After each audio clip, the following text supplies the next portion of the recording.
Modern day gaming is a lot of slop, let's be completely real. Everyone's trying to make a fast buck. The indie developers, the scammers, and most of all, the AAA losers. They're all trying to make as much money from us as possible. And then there are some companies that decided, hey, we're gonna actually do some decent stuff. Like Valve.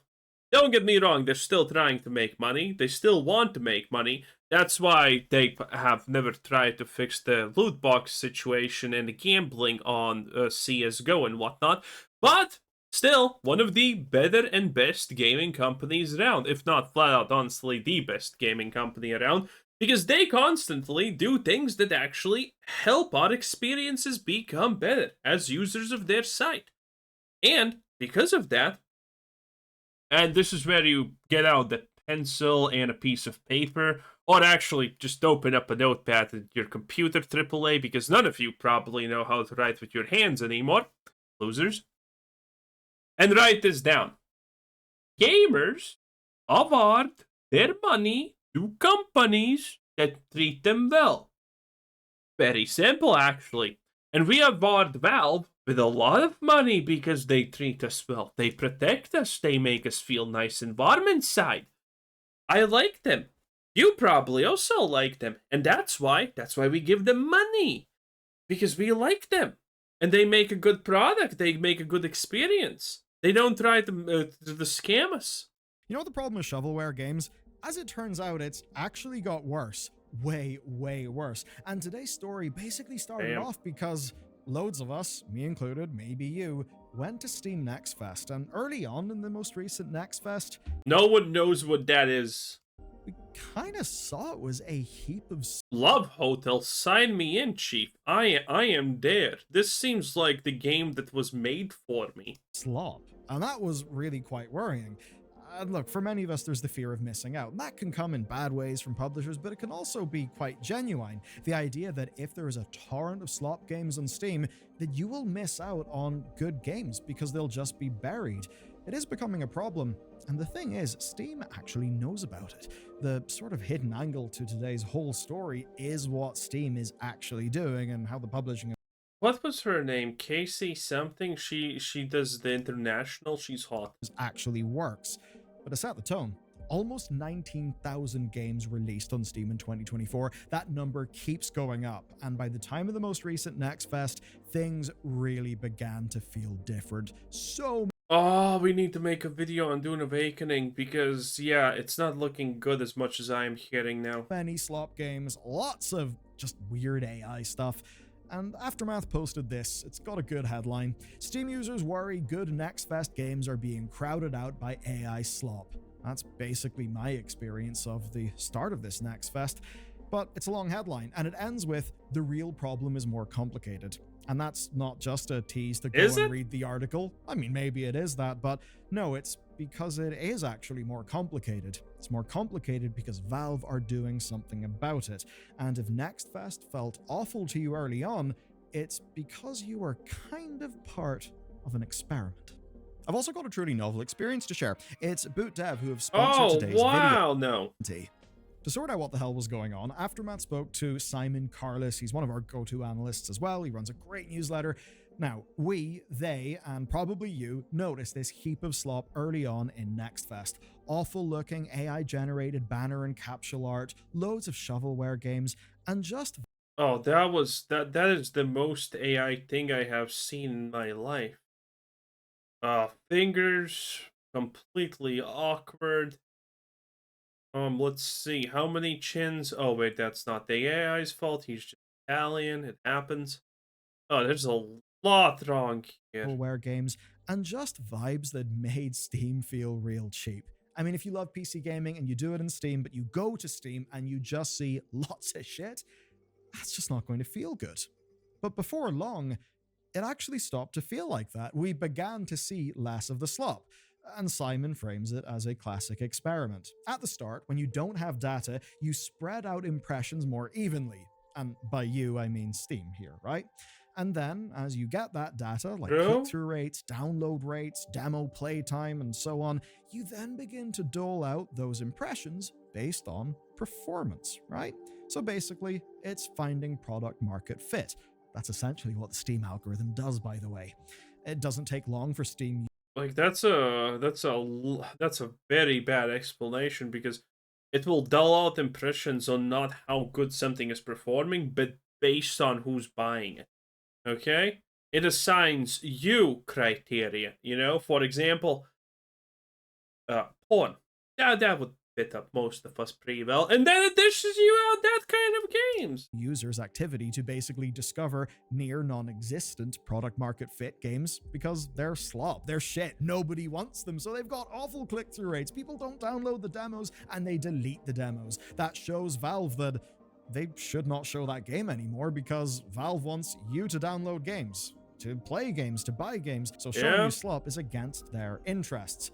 That's basically the point. Valve's algorithm. Okay, he got that. I was gonna say, Valve is, by the way, interested themselves in getting games to getting games to be sold, and and one of the easiest ways to do that from a platform's point of view is find the next big thing.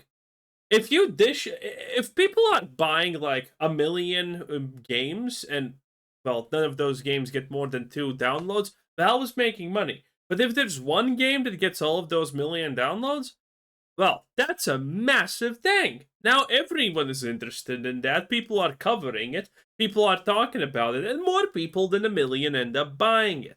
So, Valve is obviously interested. Not because it gives you a better experience, but because if one game suddenly explodes, well, that's more money for them. Algorithm is there to sort the wheat from the chaff. So to do that sorting, it needs to show you both. Now their intent is to do that to show you the wheat so that you're happy. But what happened at NextFest is that for so many, the chaff scared them off. That's because first impressions count. That's why people were spooked. Hell, SteamDB went and made an AI filter, and Steam users are quite obviously wanting Valve to make an official AI filter. I guess people will do it with tags, perhaps, but you get the point. If you open Steam and see loads of slop, you will actually worry for the future of PC gaming because Steam basically is PC gaming right now. And you then think, how is a store raking in billions let torrents of slop just be thrown at customers? Well, if you're a YouTube user, which you probably are because you're here, you're probably aware already. And if you ask Valve about this, they'll actually have a clear answer. We all know Valve. I have no idea what is he talking about do not recommend button? Which you can't use on my videos because it's illegal. Love systems and numbers, so I'll start this segment on their terms. 1.7 million new customers bought a top 2023 game, they played 141 million hours of other games, spent $73 million in premium games, and $20 million on microtransactions. That was a lot of stats. The source is Valve, and that data is what we call a cohort analysis. It's when you grab a group of users, based on whatever your criteria are, usually a time period, and then you see what those users went and did. And Valve highlighted this cohort for a Wow. You know what no one who's good at their job as an analyst knows? What the fuck is a cohort analysis? All of these fancy names, that's for interns who just finished college and know 5 times more in formulas than you. But there's a reason they're never gonna succeed. Because being a good analysis is, well, actually more than 50% of just making people understand that your point is correct. Which is more social than engineering than anything else. For a very clear reason. The thrust of their 2024 year in review was that Steam is not just a store, that Steam attracts and retain customers who will then go on to purchase more games. That's why the selection criteria for that cohort is new customers who bought a top game.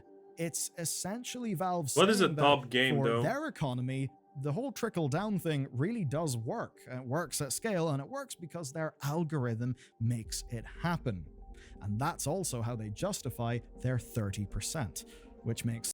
Wait, doesn't that disprove the trickle-down economy even works? The whole concept of trickle-down economy is if the people at the top get richer, their wealth trickles down to other layers of wealth.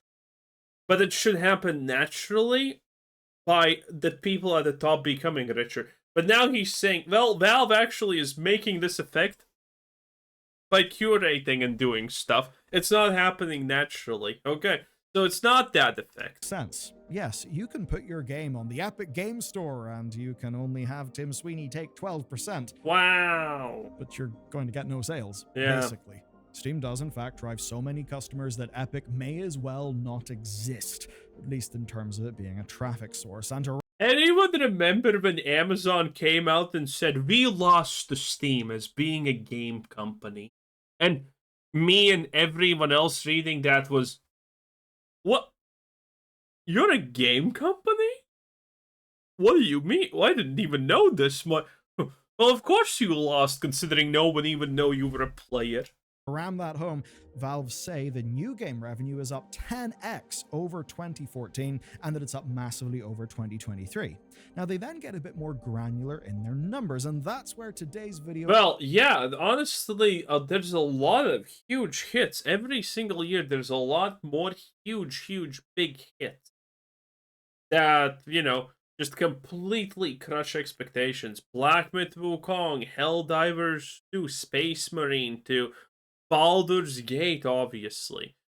There's more and more games that absolutely crush expectations so magically. How? will really kick into gear. They say over 500 games made over 250 grand in their first 30 days, and more than 200 hit 1 million within that same time span, and that those numbers, people hitting those two milestones of 200 that's like an overlap of 80%. 250k and 1 million, are up by 27 and 15% over 2023, which does look like bloody good news. More games are succeeding than ever, but there's another way to read that, and that is that, well, even per those stats, only 3% of games hit 250k within 30 days, which to many is fucking depressing. But in a way, it's also not true. So now it's time for something that honestly blew my mind when I first learned about it. And I have to start with a That girls have penises. Joking. confession. I kind of know But that sounds like something that Billion would say, doesn't it? we pulled a fast one on you. So the 19,000 number that I opened with is a true number, but it's misleading. That's basically the point. So get this, 79% of games released in Steam may as well not count toward that number. This is where it gets real fascinating, because that 19,000 is eye-grabbing. It's a really good headline. But what about the 79%? It sounds wild, but it's not. And actually, credit to Kotaku for pointing this out in January. As it turns out, 79% of games are what's called limited. This means that they don't have I have no idea what that is. trading cards, badges, and can't have achievements displayed on player profiles, and they won't until Steam says they achieve, quote, broad player engagement and some commercial success. Now, these games can still be sold to people, they can be recommended. Oh, I know what this is. So there's a group of people on Steam that literally just are trying to pimp out their Steam account. Achievements, cards, all of those things.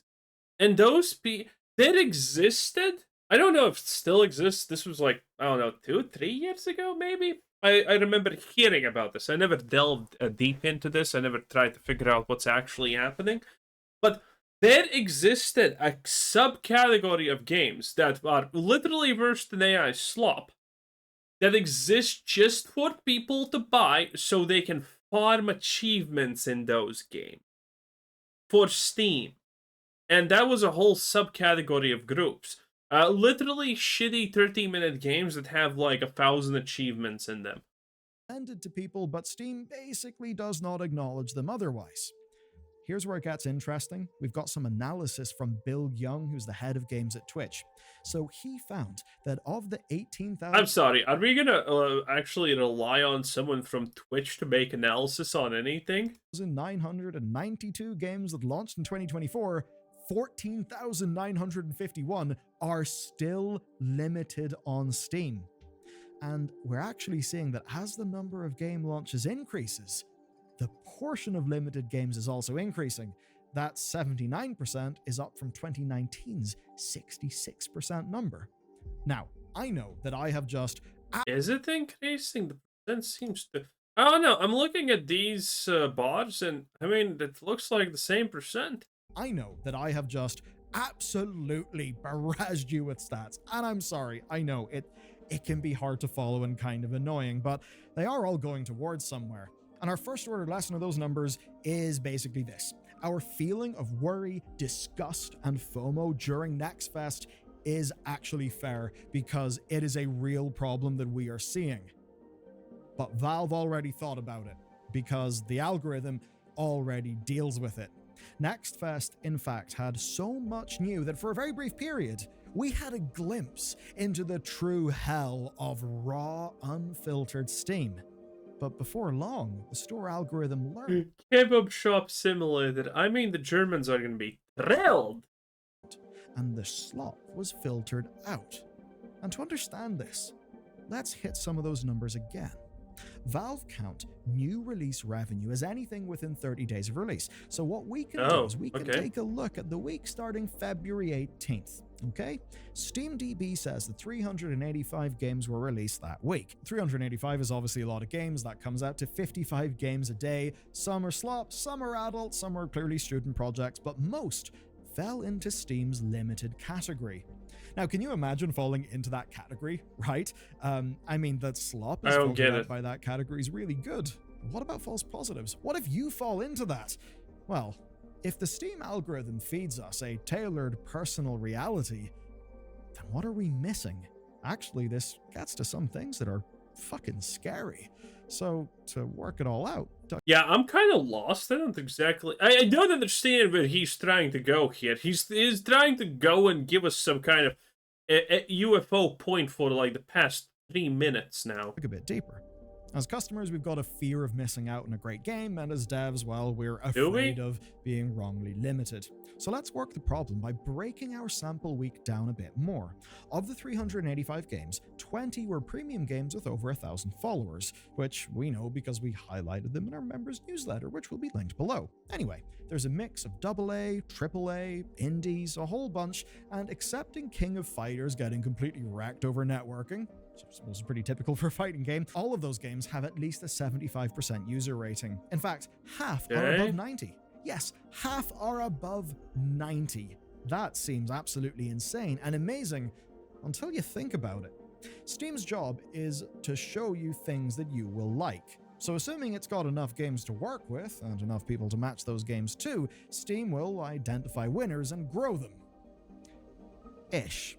Because there's a little more to this. Diving into those games, only... Well, yeah, that was implied, Billy. You kind of already said that. 6 have got over 1,000 reviews. 3 of those are AAA games. Most have only got 300 to 600 reviews, and that is a problem. What is the point of... Simple. What? Most games... Okay, yeah, most games fail. I guess I get it. An algorithm equals... What is this video? Like, what is this video? Steam has an algorithm that can make a game fail or succeed? No shit. Everyone's fighting for it to be noticed by an algorithm? Mind blown. The false positives can't exist? False negatives are real? Yeah, we know. We know!